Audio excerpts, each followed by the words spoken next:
আলহামদুলিল্লাহ, একদিনের জন্য আমরা এই রুমটা ভাড়া নিলাম। আমরা অনেকজনে আসলাম, কেউ নিচে কেউ উপরে, এভাবে সবার একটা একটা রুম হলো। কিছুক্ষণ বিশ্রাম নেওয়ার পরে দুপুরে খাওয়া দাওয়া করে আসলাম। তারপরে এখন আমরা চলে যাচ্ছি কঙ্কাল পাহাড়ে। আঁকা বাঁকা পাহাড়ি রাস্তা, কি যে ভালো লাগতেছে, সাথে প্রাকৃতিক পরিবেশ।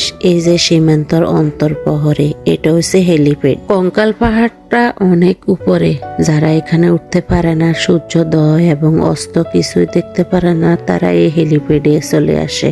এই যে ছোট ছোট স্টল গুলা দেখছেন, এটা এখানে বিকেল বেলা বসে। বিকেল বেলা খাওয়ার জন্য এখানে সবই পাওয়া যায়, মুড়ি বানানো থেকে পেঁয়াজ, আলুর চপ, বাঁশের চিপস, মানে ইত্যাদি সবকিছু এখানে পাওয়া যায়। অনেক মজা খেতে। আমাদেরকে এখানে নামিয়ে দিয়েছে। এখন আমরা হেঁটে হেঁটে কঙ্কাল পাহাড়ের দিকে যাব। আমার সাথে আমার মামিরা আছে, ওরা যায়নি, ওরা ওখানে বসে আছে, কারণ ওদের এত সাহস নাই উপরে ওঠার জন্য।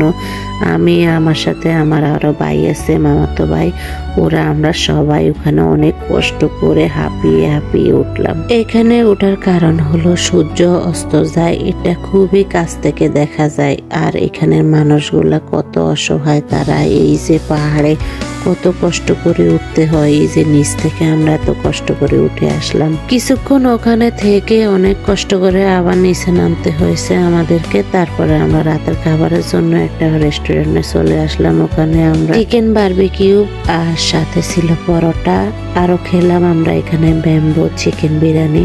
খুবই মজা লাগছে এটা আমাদের কাছে, আর কখনো খাইনি, এখানে খেলাম। দামটাও সীমিত ছিল, এত হাইও না, আপনার লিমিটের মধ্যে খেতে পারবেন যারা আসতে চান।